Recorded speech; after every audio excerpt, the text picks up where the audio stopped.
নমস্কার বন্ধুরা, সকাল সকাল চলে এসেছি একটা ব্লগ ভিডিও নিতে। ব্লগ ভিডিওটা শ্যুট করার জন্য আমি ছাদে চলে গিয়েছিলাম।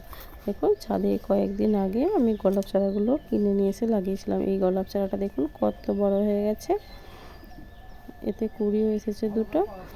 আমাদের আগে ছাদে অনেক গোলাপ চারা ছিল, সেগুলো নষ্ট হয়ে গিয়েছিলো, ওই জন্য আবার নতুন করে গোলাপ চারা লাগিয়েছি। তো দেখুন, এই গোলাপ চারাটা থেকে নতুন দুটি কুড়িয়ে বেরিয়েছে। এটা দেখুন, একটা ফুল ফুটেছিল, সেটা ছবি তোলা হয় না, তখন তুলে নিয়েছিলাম ফুলটা।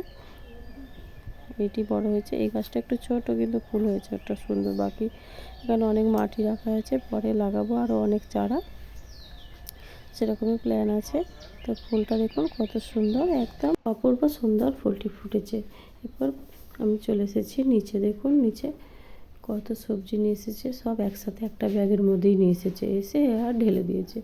এরপর এর থেকে সব সবজিকে আলাদা আলাদা করে ফ্রিজে ভরবো, তারপর রান্না বান্না আছে। দেখুন, আমি এরপর সবজিগুলো সব আলাদা আলাদা করে প্যাকেটের মধ্যে ভরে নিয়ে ফ্রিজে ভরবো, তার জন্য সবজিগুলো সব আলাদা করে নিচ্ছি। এখানে দেখুন শাক আলু আর আলু, এত সুন্দর দেখে বোঝা যাচ্ছে না কোনটা শাক আলু আর কোনটা আলু। তো সবজিগুলো আমি সব আলাদা করতেই থাকছি।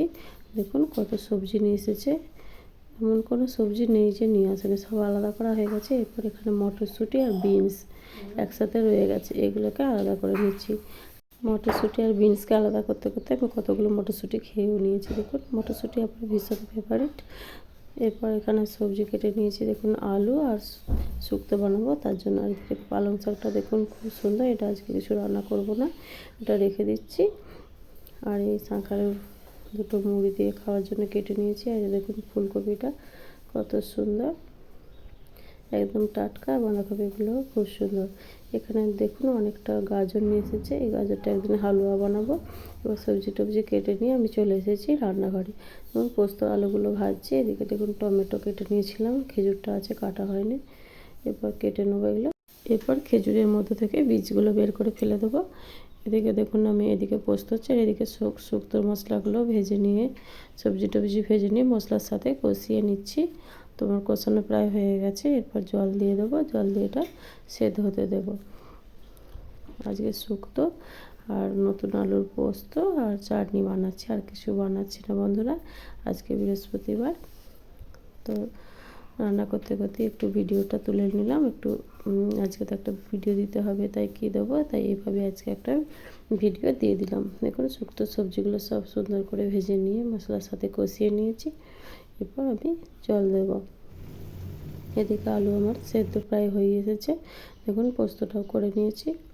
এরপর পোস্তটা আমি নামিয়ে নেবো, আর সাথে এখানে দেখুন শুক্তোটা আমার হয়ে এসেছে। এরপর নামানোর আগে 1 চামচ পরিমাণ ঘি দিয়ে দেবো। সেদিনকে ঘিটা বানিয়েছিলাম, সেই ঘিটা কত সুন্দর জমাট হয়ে বেঁধে বসেছে, দেখছেন তো। এরপর দিয়ে দিলাম এখানে টমেটো চাটনি করার জন্য, টমেটোটা কষিয়ে নিয়েছি, প্রায় হয়ে গেছে, টমেটোটা নরম হয়ে এসেছে। এবার আমি একটুখানি জল দিয়ে বাতাসা দিয়ে দিলাম। আজকে চিনি দিয়ে নয়, আজকে বাতাসা দিয়েই বানাচ্ছি। তো বন্ধুরা, আজকে আমার রান্না কমপ্লিট হয়ে গেছে। কেমন হয়েছে রান্নাটা অবশ্যই জানাবেন, আর পুরো ভিডিওটা কেমন লেগেছে ছাদ বাগান থেকে শুরু করে নিচে, তো অবশ্যই জানাবেন। এতক্ষণ ধরে ভিডিওটি দেখার জন্য অসংখ্য অসংখ্য ধন্যবাদ।